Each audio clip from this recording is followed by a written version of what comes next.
What is going on, everybody? Welcome back to another episode of Over the Octagon podcast. On this episode, we're going to do a very short recap of this past weekend's fights, UFC at the Apex between Sean Brady and Gilbert Burns. We had a great matchup there stylistically. Obviously, Sean Brady gets the unanimous decision, but we're going to discuss that very shortly. Then we get into something a little bit different, something new that we haven't really done on this show before, and I think something we're going to implement doing moving forward. This week, we went into our MMA Mount Rushmore. Myself, Joel, and Nick each weighed in. We gave 4 names that we would put on MMA's Mount Rushmore. If you guys listen to this and you have some thoughts or you disagree or agree with us on something, leave a comment down below. All right, let us know what you think or who you think should be on MMA's Mount Rushmore. If you're listening on Apple Podcasts or Spotify, Amazon Music, you can click the link in the description of the podcast to send us a text message. It sends us a message right to us where all 3 of us can easily respond, and we'll bring it up on next week's episode and start having some more interactions with our viewers. Then we get into the highly anticipated UFC 306, UFC Noche, UFC at the Sphere between Sean O'Malley and Merab Dvalishvili. Say that name 3 times fast. Anyway, we're going to get into that. We're going to break down that card. We have Valentina Shevchenko, Alexa Grasso, Diego Lopez, Brian Ortega, all these millions and millions of dollars Dana White and the UFC has thrown into this event for the production. What should we expect as a viewer, whether you're sitting at home or you're going to be in Las Vegas this Saturday at the event? Let me know what you think of the Sphere card, of the event. What do you expect? I think there's high expectations, and potentially this could be one of the greatest live combat sporting events we've ever seen. If you're not already, please support the show. Click that subscribe button down below, man. Click that and drop a thumbs up and like the video for me. All right. And if you're listening on Apple Podcasts, Spotify, or Amazon Music, turn on automatic downloads so you never miss another episode of Over the Octagon podcast. Without further ado, let's get right into it, baby. Hey, pussy, are you still there? I actually admire that you can actually be this fake, and like when the TV comes on, how you can just change. You're the scum of the earth. You don't doubt me, I couldn't do it. The odds that I couldn't do it. Look at me now. Living in That's it. What's up, nerds and virgins? Welcome back. Welcome back to the next and newest installment of Over the Octagon podcast with your host, Joel, Evan, and Nick. Yeah, down there. And yeah, man, so we're fresh off another UFC Apex show, and we are now officially in fight week for UFC 306 or UFC Noche. This pay-per-view has so many names. Oh yeah. Yet we still can't get like named events like UFC Redemption or Let's bring it back to the classics. We've talked about it 100 times before, Dana White. Come on. We're getting closer. Maybe we're getting closer with, UFC Noche. I mean, we're slowly starting to get different fight kits. We're slowly starting to get like a new belt, like the whole UFC Mexican champion belt is there. Yep. You got there's a bunch Baby of new steps. shit we're getting. Maybe, maybe it's slowly coming There's back. positives. There's a lot of positives. All right, so let's kind of breeze through UFC Vegas last night. Sean Brady, Gilbert Burns. Obviously, Sean Brady wins a decision. 2 judges had it 50-45 for Brady. 1 had it 49-46. I think we all had it watching it last night 4-1 Brady, but Yeah. I think the third round is where you could have given it to Burns. But, I mean, I guess I could see that going in Brady's favor as well. I don't necessarily – it's not really a scorecard worth arguing, right? Like, I mean, he definitely really won. I mean, you could have argued that Brady won every round, to be honest. You could. I mean, it's – And 2 judges had it that way. Solid matchup, though. Like, as even dude. and high level. I know, Joel, you tweeted from our Over the Octagon Twitter account last night. Like, that is the epitome of high level MMA. It was beautiful. Striking, stand up on the feet. Brady had the edge in the striking battle, which was, I feel like, something maybe was kind of unexpected in that matchup. And then their wrestling and their grappling was just like dead even.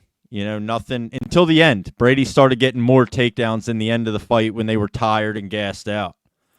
Yeah, man, it was an awesome grappling exhibition, man. It was sick to watch. Gilbert Burns' escapes were nuts, Dude, man. Their scrambles are crazy. The scrambling transitions were beautiful, man. Man, that was great to watch, man. I feel like casuals would say that's a boring fight, but I loved every second of that fight, man. I don't even know if you could even say it was a boring fight, though. Nah, it'd be different if he was like, if Brady just held him there and Burns did nothing. But like, that was a full on, like, from 25 minutes of fun. Like, fun to watch fighting. I would like to see a rematch between the two under the Fury grappling banner on UFC Fight Pass. Like, I think you get them guys just on a flat mat in a grappling match, I think would be disgusting. Just grappling, nuts. No striking. Yeah. Force them into the grappling battle. You know what I mean? Like that. It would be. That would be cool. And they're two big names in the UFC that I think would bring a lot of eyes to an event like that. So that would be sick. We need more of that, man. Yeah, I love those. More CJI. Look at. I mean, I don't know if we want to bring this up yet, but I'm gonna just throw the name out. Look at Mighty Mouse. Coming off a retirement, and his big reason for retirement was that he fell in love with BJJ, and he just wants to compete strictly BJJ. Like, if we can get a couple of these guys, like Gilbert Burns would be a perfect one. He's 38 years old. He's coming close to the end of his career. He's a black belt in jiu-jitsu. Like, he would be a perfect guy to take on that whole, like, this new modern age BJJ world and like go and transition it to. You could be good at BJJ and be 45 years old and be out here submitting people, dude. It's like, for sure, the perfect sport for the guys coming out of the UFC who are still healthy and very active, Yeah. So that was the main event last night. Big win for Sean Brady. Kind of a call out for Ian Gary. I mean, he wanted somebody in the top 5, but he also like kind of called out Ian Gary. It was weird. I mean, and I was also confused. Like, they have the same manager, or I guess they do. I guess they have the same manager. Yeah, I think they have the same manager. He said so. Yeah, man. That's. I mean, I don't hate that. I don't hate that fight for Sean Brady, for either one of those guys. I mean, Sean Brady was 8. Gilbert Burns was 6. You'd assume that Sean Brady takes that ranking now. He's 6th. Yep. So he wants somebody in the top 5. But yeah, I mean, I like it. And then your co-main event last night. Such a beautiful co-main. Yeah, Jessica Andrade. Dude, clinic. That was fire. Yeah, so Jessica Andrade and Natalia Silva. And big win for Natalia Silva. Got fight of the night. Fight of the night. Yep. Unanimous decision again, but like it wasn't close either. No. Like not even a little bit. She had no damage. Andrade was just getting beat up, dude. And to do that to someone like Jessica Andrade just shows you how elite Natalia Silva's striking truly is. Kicking, man. Andrade is not a fucking pushover by any means. No way. Like, she's a great hard to strike against, man. So Andrade was what, 7? Believe. Was it 10 versus 7? Or was it 8 versus 7 or something? See if you can find what the rankings were as of last night. I feel like Andrade was 7. I think she was 7. Just because I brought this up to you guys last night. I said it while we were watching the fights, but she was, what was that at? Flyweight? She was 6. She was 6. Yeah, and 6. And Silva was 8. So. All right, so she takes her rank, same situation as the main event, 8 and 6, right? So the 8th takes the 6th ranking. You got to think that she called for a title shot, Natalia Silva, which we know she's not going to get. You have Alexa Grasso and Valentina Shevchenko fighting this Saturday at the Sphere, UFC 306. You also have Manon Fiorot, right? In line for the next title shot. Yeah, like no matter what, Silva's 1 or 2 fights away. And I brought this matchup last night, and I think it's good test for her stylistically is Erin Blanchfield. She's coming off the loss. She lost to Manon Fiorot Yeah, but Yep. now it may be we may be kind of. I Aaron think Blanchfield they may put Barber up against Blanchfield, 4 versus 3. Well, Barbara was supposed to fight Rose Namajunas. Oh, that's right. What And happened to that? and then she got hurt or she couldn't compete, and right. that's where Tracy Cortez stepped in. You're right. So I don't know. I mean, dude, listen, women's MMA, dude, we're fucking back. We are back. This is a good discussion. The flyweight division's looking stout, boys. Women's MMA, UFC flyweight, solid division. And Mackenzie then Dern has some competition out there, you know. we have, You know what I'm saying? If you know, you know, big dog. Oh yeah, You know. Yeah, Natalia Silva's up there for sure. Woo. So we're not going to get too much into the recap of the UFC fight at the Apex last night. We have a big UFC pay-per-view coming this Saturday. UFC The Sphere, UFC 306, UFC Noche, whatever you want to call it. Sean O'Malley versus Merab Dvalishvili. Nice. Yeah, fuck yeah. Say that name 3 times fast, dude. You killed it. Dvalishvili. Alexa Grasso, Valentina Shevchenko, Brian Ortega, Diego Lopez. I mean, even like Daniel Zellhuber's Mexican fighter, who's a favorite on that. Ronaldo Rodriguez, Irene Aldana, Norma Dumont, women's bantamweight. That's on the prelims. I ain't mad at it. Yeah. Manuel Torres, Yasmin. I mean, you know, there's Raul Rojas. Yeah, early prelims. He's the starting fight. Is there? Why is that? Is that just like strategically, like kind of like a UFC 300 thing, to where they had Cody and Davison as the first fight of the night? Like they want a banger to kind of start it off. So they're. Might be it.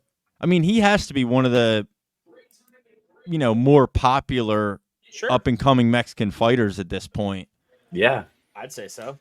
Yeah, man. I mean, it's probably like that. I mean, the way that I've been reading about this whole card is like everything is set up strategically to align with like a movie that Dana White's trying to create. Like every love story to Mexico. Yeah, like every fight, in between every fight, there's going to be like a short film. Okay. To like dedicate to the next culture of Mexico. Like every fight has its own like little like piece of history. I thought I saw, right, like going through time periods of Mexican athletes in combat sports. Yep. Yeah. So I mean, dude, it's super cool. I think maybe because he's the youngest, maybe on the card. Maybe they start as the youngest. Maybe they've strategically planned it that way. Like I don't know. Yeah, but I'm excited to see what we're gonna get into as far as like production value goes with the Sphere. It's definitely gonna be something that like I want to be locked into from start to finish. You know, because I do think even if you're not at the event, I think the viewer experience even at home is going to be fucking sick. Yeah, man. It's going to be like we're watching a movie. I really think it's going to be like little movies between fights, and that's just going to be awesome. Like I've seen videos of some things at the Sphere, so I'm really interested into seeing like how that works with an octagon and fights and like, you know, all that stuff. Like there's a lot that goes into that. And it's such a unique venue. So going to be awesome. Before we get into UFC 306, we've been having a discussion over the last few days. And we'll get into a little conversation piece before we go into the full breakdown of UFC 306, UFC The Sphere, UFC Noche. I think I'm just going to keep doing that. I'm going to call it like all 3 things every time. Do it. MMA Mount Rushmores. Yes, sir. 4 names. We've already we've talked probably too much about this already, right? Because we brought up, you know, some certain things that could maybe throw this for a loop. But MMA Mount Rushmores, it's not necessarily like your GOAT list, right? Like I feel like that would be something different, like your top 4 or top 5 of all time. I feel like that's a different discussion. It's not really the same thing. MMA Mount Rushmore. Yeah, Nick Nasty. What do you got? Drop it on me, baby. You go first. Should I drop it? Me first? Yeah. All right, man. Nasty first. Give me a name and then a breakdown of why, like kind of like a short little why you got that guy. Okay. Or I'm female. breaking it. There is a girl. No, there's not. There's no girls on this list. But I actually broke mine down by like generations. So Okay. I'm going first. Has to be Royce Gracie. I just don't see a Mount Rushmore without him. For me personally, that dude created a style of jiu-jitsu that's literally changed the world. You know, his style is the first style. So he's got to be on my list. Second, It's weird, man. He's definitely not the best fighter of all time. Not even top 10. It's Chuck Liddell.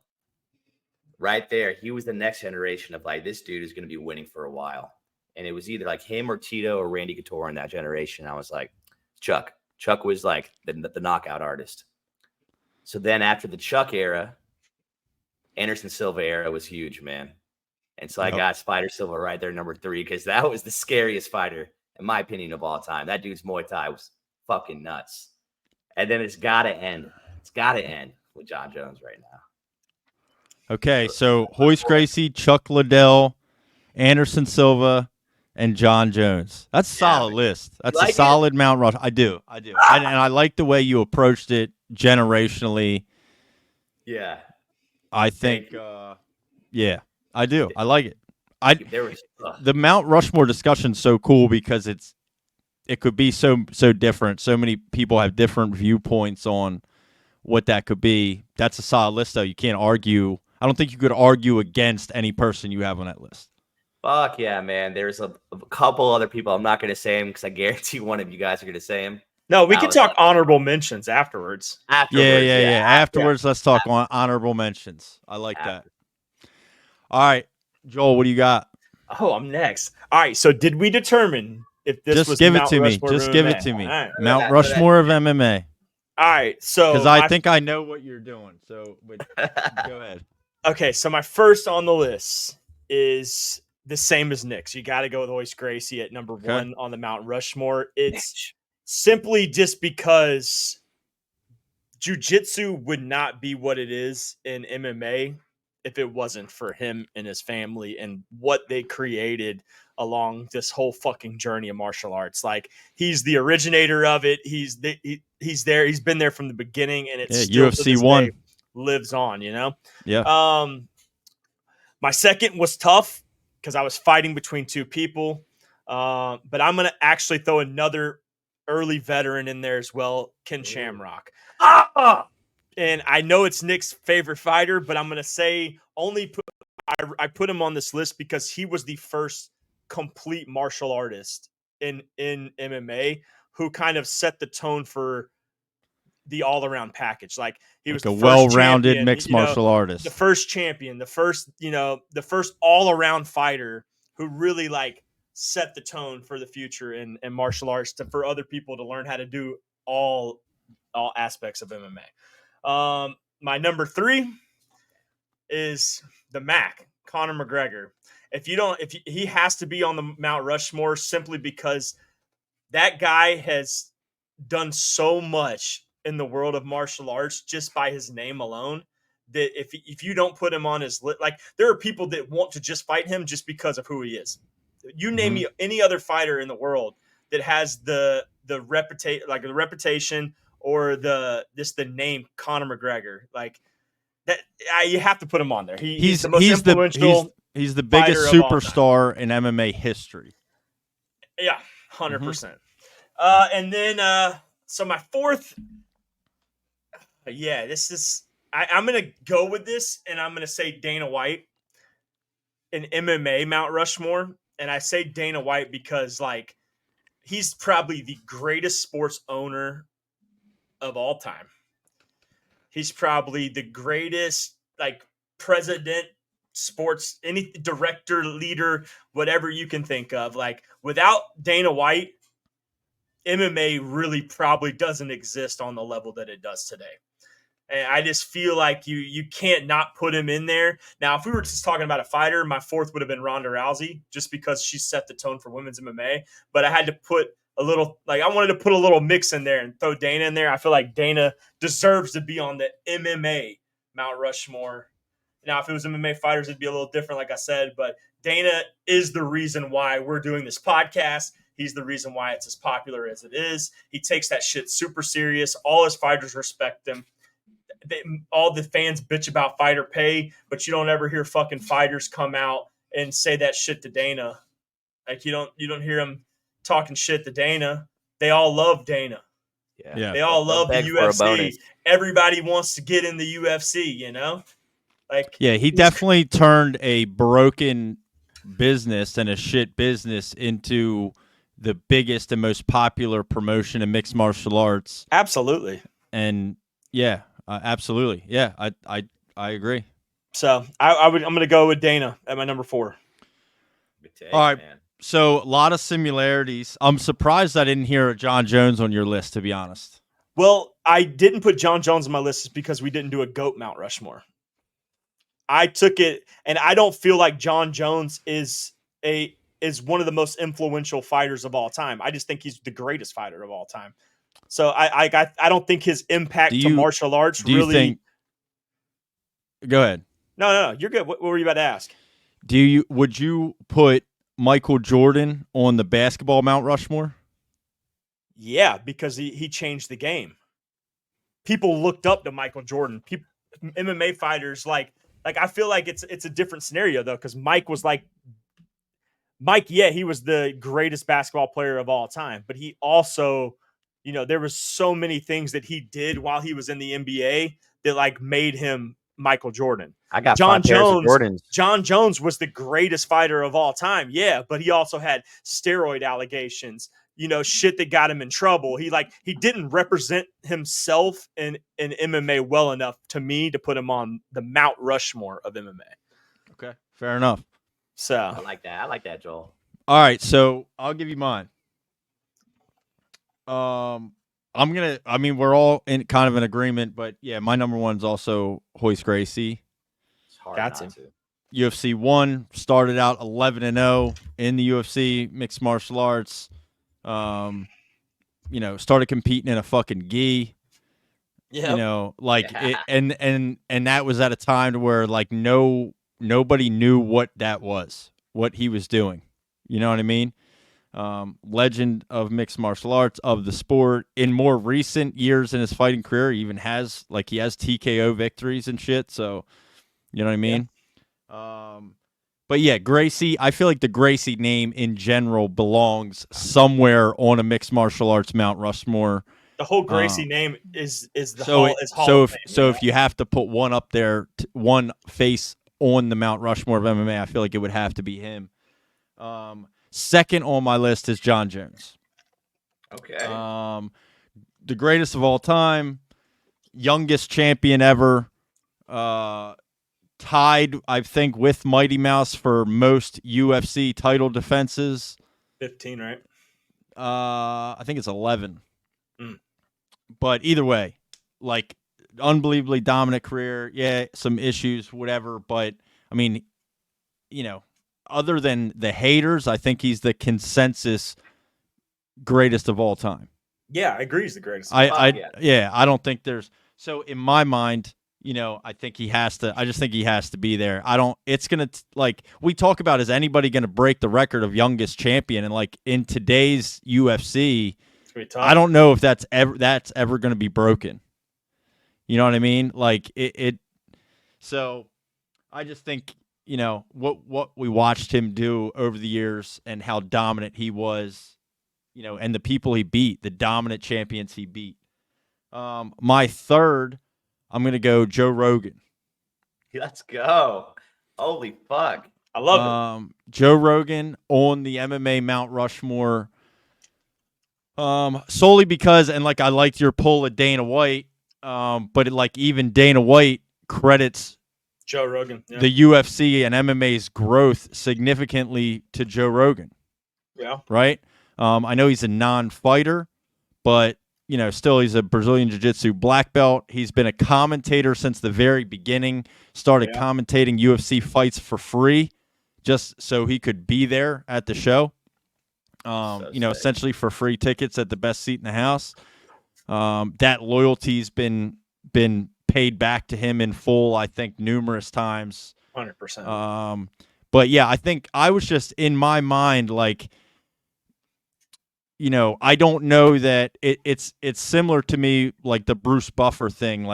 It's hard to imagine a UFC without Joe Rogan. It's hard to imagine a big UFC event without it's time, Bruce Buffer, like that whole thing. So that Yeah. Joe Rogan was on my list. And then, I'm also going to go with the Mac, Conor McGregor, on there as well. So a little bit newer kind of name. Well, I guess Joe Rogan's been around for a long time. John Jones, Conor McGregor. The Conor McGregor thing to me, I feel like it's just, you can't argue it, bro. This motherfucker's, he's the biggest superstar MMA. I mean, you could argue he's the biggest superstar in combat sports of any combat sport. Yeah. You know what I mean? Like, I just first 2-division champion. See, now, first double champ in UFC to go history. out and stay, like, if he had a John Jones record, Conor McGregor, he would be like the Michael Jordan of martial arts. Yeah. Like the way he represented himself, the way he. Well, he had a lot of fucked up things about him too, man. You know what I mean? Jordan did too, but he didn't have steroid allegations. He didn't beat his wife, and he didn't. Yeah, he got arrested. He got arrested a few. For sure. He got a few arrests and stuff like that. I don't even care about any of that. Mount Rushmore of MMA. I think you have to put McGregor on it. He's the biggest superstar. All right, throw out some. We've heard all the lists. Throw me out some honorable mentions. Mine was Conor McGregor. Khabib. Okay, for your list, honorable mention, Conor McGregor. Yeah, I hate Khabib, but GSP you got it. I feel like there. you have to put him on close enough. Yeah, because there's some motherfuckers that like he is just his name alone. He's another one. Like his name alone has created this whole new like system of fighters, man. Yeah. Like, the Khabibers. The Gracie effects, man. Like what Gracie did. Yeah. Like I feel like he's the modern day, his version of wrestling. Wrestling, dude. His wrestling in MMA. I don't hate that. Yeah, I don't hate that at all. That's another one. Bruce Buffer's probably a good honorable mention. Oh, like it's one of those guys you just when he's gone, you're gonna miss him. Yeah, I was kind of like back and forth. Anderson Silva, GSP, on mine as well. GSP. I heard Nick just say GSP. Well, I think you go back. I liked the Chuck Liddell pull. Oh yeah, he was like I like when I started this. Yeah, Fedor Emelianenko. Yeah. When I started to see UFC on TV when I was way younger, like Chuck Liddell was the face of the UFC. He was, man. He was like, you know what I mean? He was in movies and shit. Yeah, Mm-hmm. yeah. So I liked the Chuck Liddell pull as well. Here's one I was gonna kind of throw out solely based on fan popularity, because I feel like your most popular and loved by the fans, people or fighters, could also warrant being put on MMA Mount Rushmore. I was going to go Nick Diaz. Oh shit, Nick or Nate? Both. You could fucking the Diaz do brothers? We'll do a throw it in one. Diaz Army. Yeah, I mean, dude, like, I don't know that I've ever even talked to a single person that doesn't like them. It's true. Yeah, they're huge, man. You don't find me one person.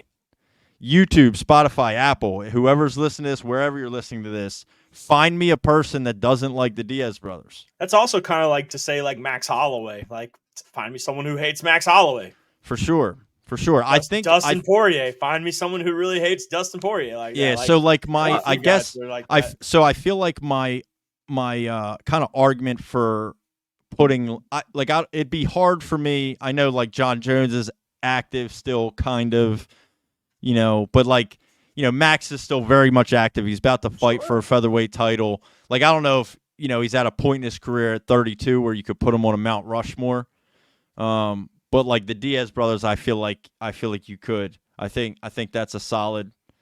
Matt Hughes. I mean, we could make a second team. You know what I'm saying? Yeah, well, I think that's the honorable mentions, right? See, I think though that's where we do these Mount Rushmores every week, or we do something like this every week, but it's different category based. You know what I'm saying? Like instead of doing Mount Rushmore of MMA, next time we do Mount Rushmore of the fucking most liked fighters of all time or something. Yeah. You know? Yeah. We I could like even it. do like non-fighters, like put some refs in there, Bruce Buffer, Joe Rogan, Dana White, all that stuff. Non-fighters. Would be sick. Yeah. I did flirt with the idea, of some long-term refs, you know what I Yeah. mean? The Herb Herb Dean. Deans of the world and stuff. Dan What happened to Pagliatti, John McCarthy? What happened to that fucker? Yeah, He was Big John the ref. McCarthy. Big John.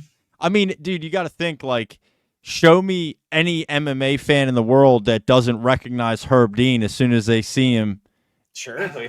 because he refs all over the place. So you'll see him reffing a one championship fight, and you'll go Herb Dean, because that's, you know what I mean. So yeah, it's you could argue it, Agreed. but a That's solid fun, list though. I like that. I think we start doing that more often. We can get some clips out of that. It'd be fun. for sure. Solid list, boys. I like it. Hoist Gracie on all three.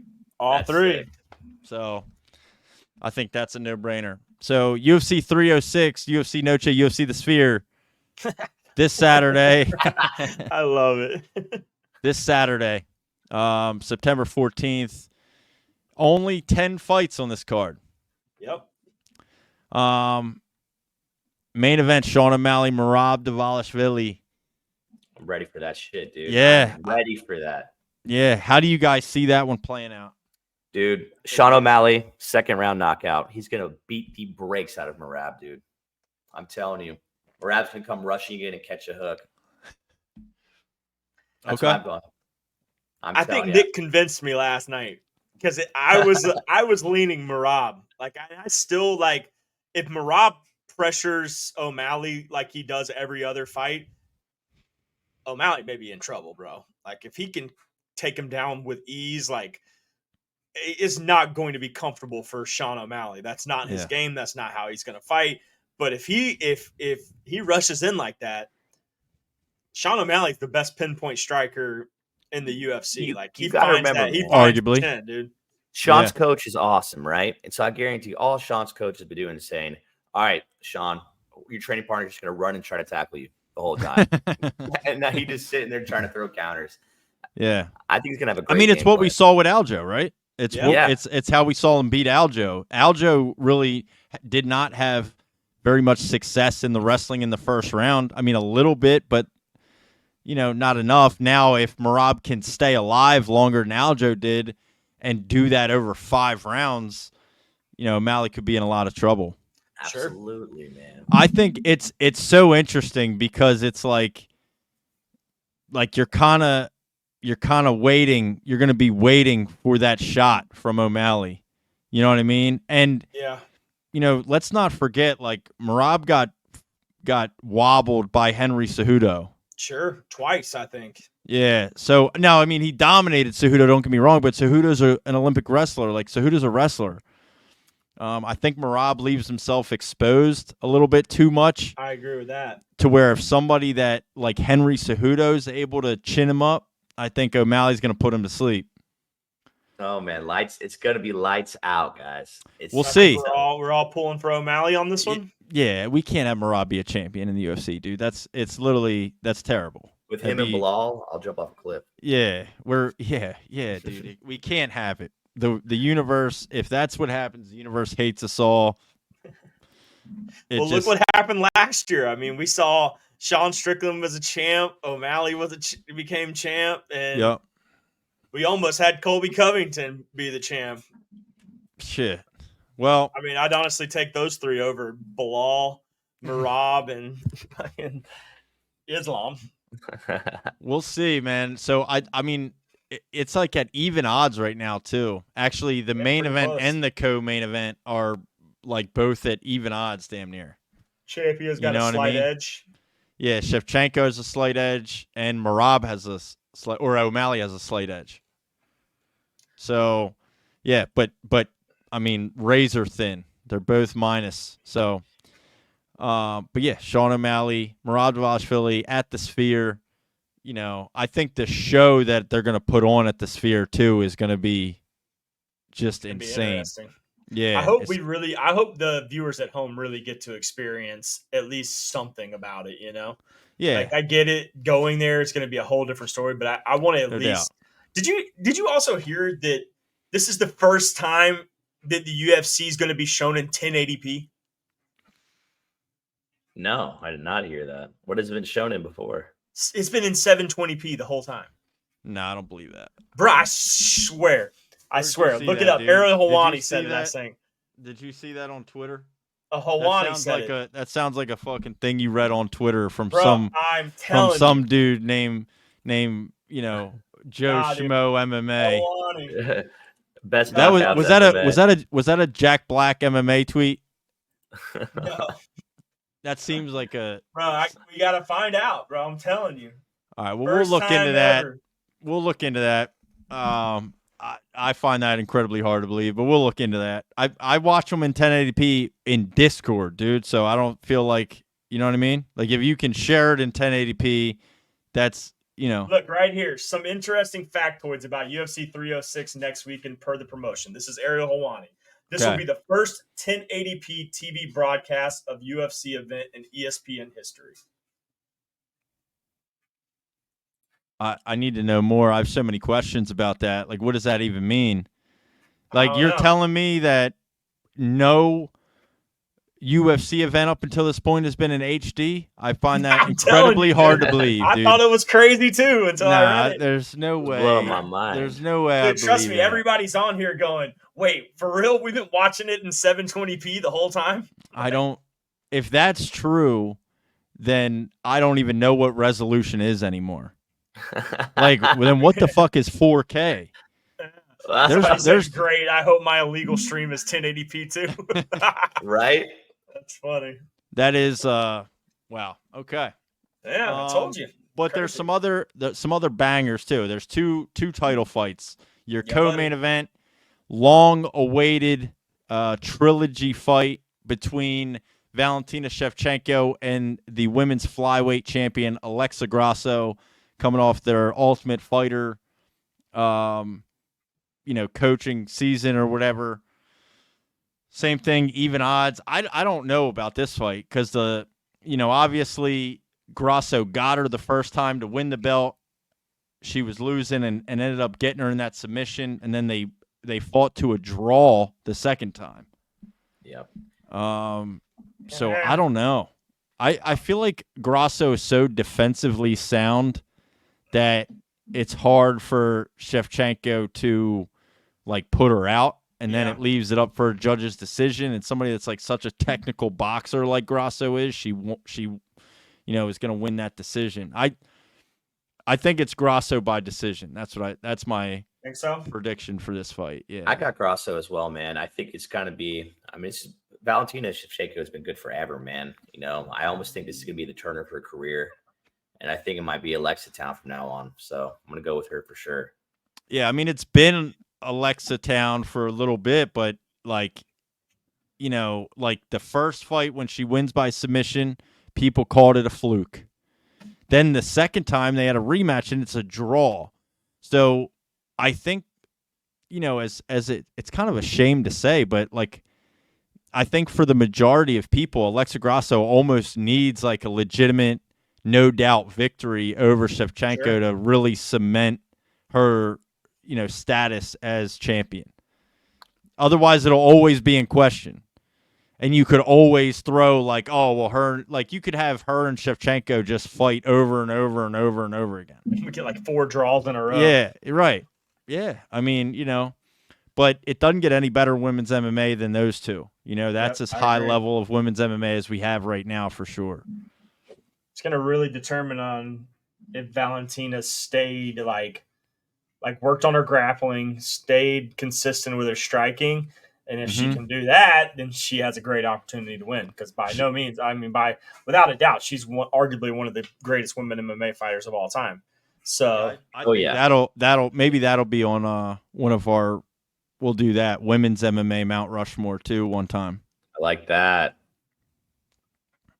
So, but yeah, all right. So I got Grasso by decision. That's my prediction.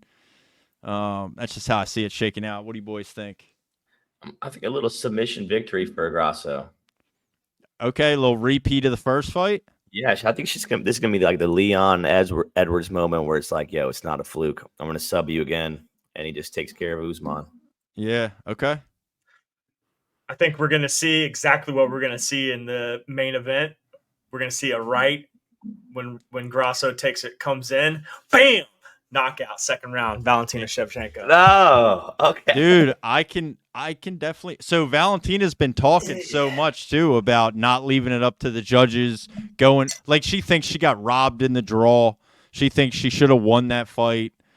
Obviously Mexican Independence Day, UFC Noche at the Sphere, like this whole thing. She thinks the judges will not be in her favor against the Mexican champion. So I think she's going to be going a little extra hard to push for the finish, Give me which that second could, round TKO. yeah, which could either be a benefit or, be her down. It could potentially be her downfall if she's not careful and she's reckless. Grasso's legit. Don't sleep. But yeah, I like it. I agree. This Brian Ortega Diego Lopez is kind of 1A and 1B for me with the O'Malley Merab fight as my most anticipated fight on this card. Grasso Shevchenko is a easy, second place, but my 1A, 1B would be Merab and O'Malley, and then Ortega Diego Lopez. I'm super excited for this. I don't know. I mean, it comes down to, I think this is another one that comes down to who wins on the feet, and I think Diego Lopez wins on the feet. He does, man. He 100% wins on the feet, and that's why it's crazy, man, that I have the slight edge, Diego Lopez. And I love Brian Ortega. He's awesome, man. I'm here for his comeback and everything. But Diego Lopez is a fucking beast, and he's making quite the name for himself right now, man. Are we going to see what we just saw last night in Burns Brady? Two elite grapplers going at it, and whoever wins the striking battle wins the fight? Yes. I think that's exactly what this is. Yeah, I do. Like, I know I would probably give Ortega the edge in the grappling slightly, but like I give a wider margin of skill on the feet to Diego Lopez. I think Diego Lopez, I can never get the image out of my head of Max Holloway teaching Brian Ortega how to block a 1-2 in the octagon as they're fighting. You know what I mean? Like that's the wildest shit to me. Like, how is that even possible? Take down Diego Lopez. So yeah. So, dude, super excited for this. Give me Diego Lopez TKO. Let's go, Murky. Me too. Come on, what round? 3-round fight, remember. It is only a 3-round fight. Oh, that's tough, dude. I don't know, man. I don't know round. Give me Diego Lopez TKO. I'm going to take that. I'm going first round, dog. First round? First round TKO? Froggy right now. Yeah, I think Ortega's tough, man. Catch him with a knee, man. Just like catch him with an incoming knee on a shot or something. Like, he's durable enough to just catch him. Yeah. For sure. Yeah. Damn, Ortega's tough, though. You know what I mean? Ortega's definitely tough. Like, even the fight I referenced, Ortega versus Max Holloway. Like, Max Holloway was beating the shit out of him, but and couldn't put him away. So I don't know, but I like Diego Lopez by TKO. I think that's the move. But either way, I'm excited, man. I don't hate it. Super excited for that. There are, some other good fights. What else if you guys are looking at the card, I mean, what else on this card kind of sticks out to you aside from those last three that obviously are huge? I mean, obviously Raul Rojas starting out the night. You got to put that there. I mean, he's up and coming. He's one loss in the UFC, and that was to a ranked Christian Rodriguez. Yeah. And he's come back and won since then. Yeah, I mean, he's arguably 2 shots away from being in the top 15. If he gets 2 good wins under his belt, he could be fighting right there in the top 15. Mm-hmm. So, I mean, who knows? I mean, we'll see how much how his improvement goes throughout his career. But, I mean, he looked good his last fight. He looked good the fight before that. And then, obviously, he's got that 1 loss. But, I mean, and his name is perfect for this event. Chee-wee-wee. He's got the wee crowd going. Yeah. this Joshua Van Edgar Chairez fight is going to be a fucking banger. Yeah. So I'm pretty excited about that. Would it be crazy to throw out like the fact that could possibly end up being a fight of the night? No, not at all. No. Both of them are great fighters. Yeah, it's a fair matchup. I like it. Yeah, so be on the lookout. I mean, like I said in the beginning of talking about the Sphere here, like, you know, I want to be locked in from start to finish for this entire card and production, the whole thing. I don't want to miss this fight. It's the first fight on the prelims. Yeah. You know what I mean? It's like, well, kind of. You have one fight that they're classifying as an early prelim with Raul Rojas. Then it goes into, you know, the Joshua Van fight, which I think is going to be a war and has potential to be fight of the night. So even Dumont Aldana's, I mean, top 10 women's bantamweight. So yeah, see what they're about, you know? Yeah, bantamweight division in women's MMA is a fucking joke. You know, as much as we talk about the flyweight, how elite that division is, women's bantamweight MMA is the complete opposite. Yeah, for sure. You know? Somebody's got to make a name for themselves in that division, though. We need to get Kayla Harrison. Yeah, we need to get Kayla Harrison up there. Like she's not the current. Yeah, because the Raquel Penningtons, the Juliana Pena, miss me with all that. Please. I'm good. But yeah, I like that too. Top 10 women's fight. Ariana Aldana looked really good. Then she got a loss. Norma Dumont looks great. Yeah, Norma Dumont's fine too, low key. Low key, high key. I'll say high right key. Now. Yeah, high key. Norma Dumont got it going on. Hell yeah. Another competition out there. Yeah.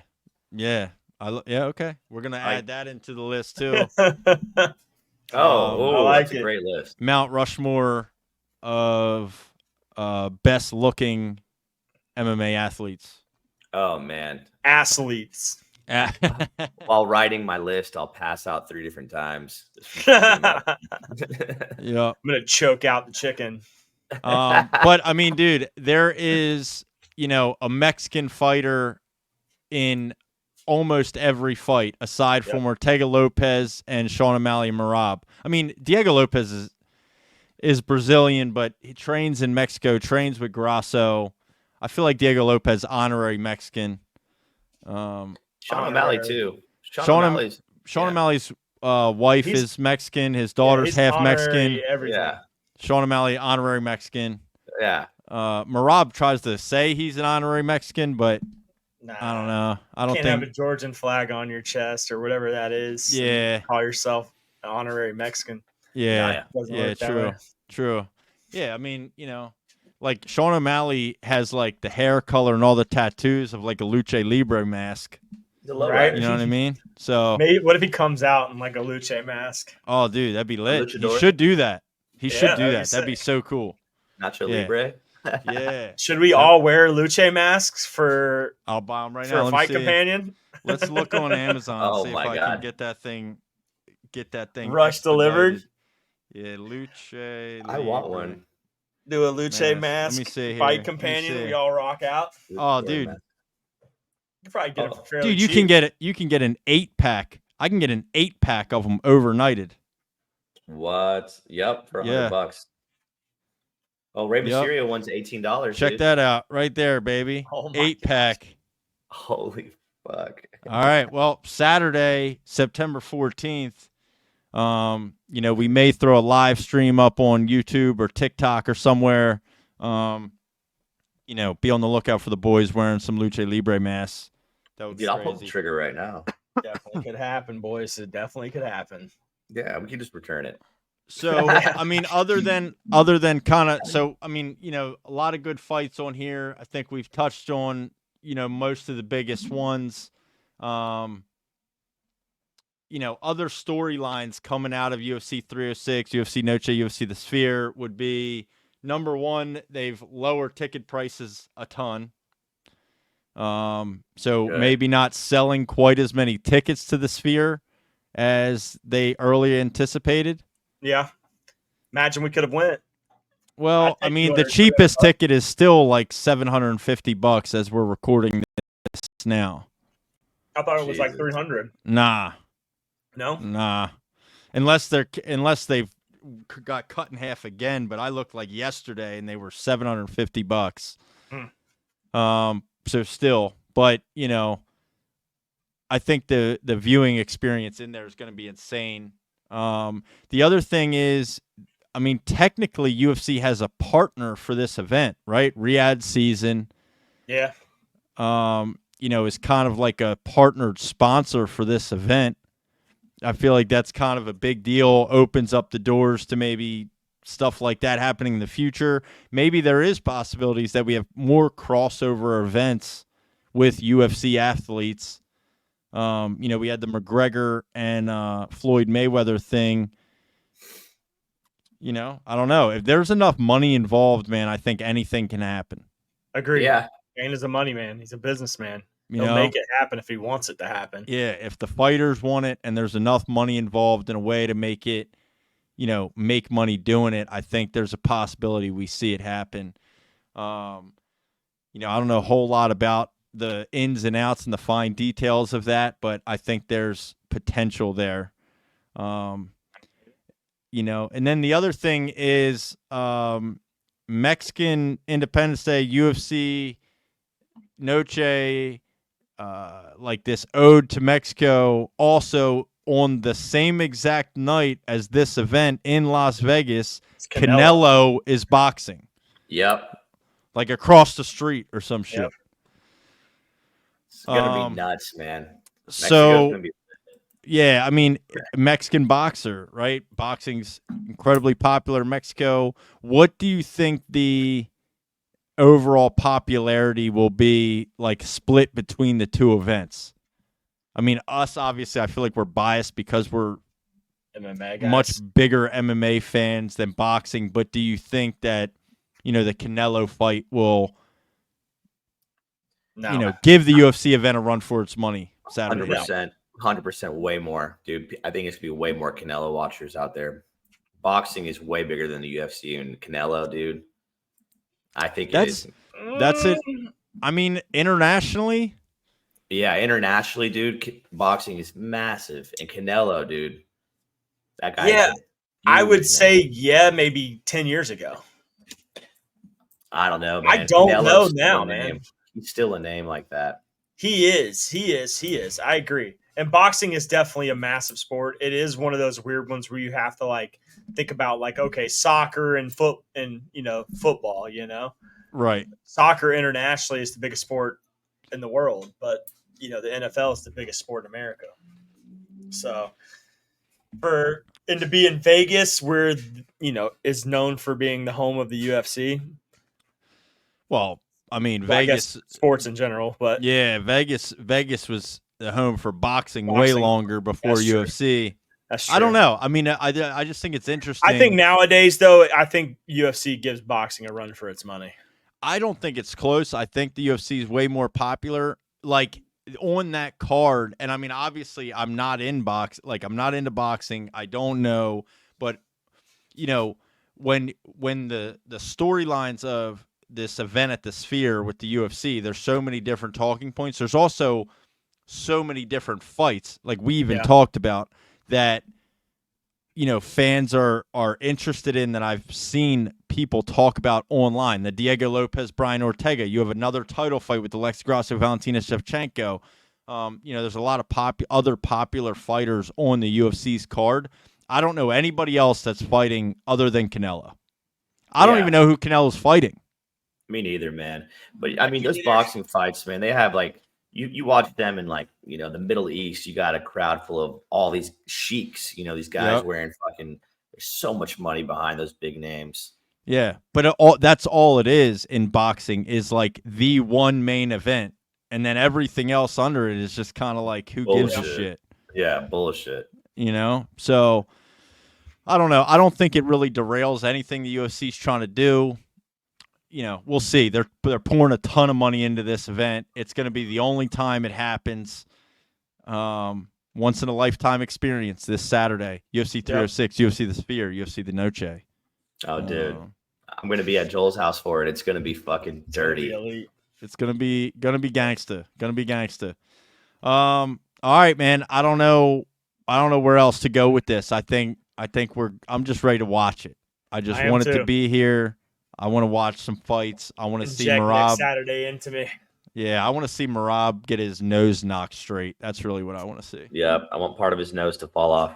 Yeah. Just get ripped off. All right. But yeah, Yeah, that's it. You guys got I'm anything with else before we end it out?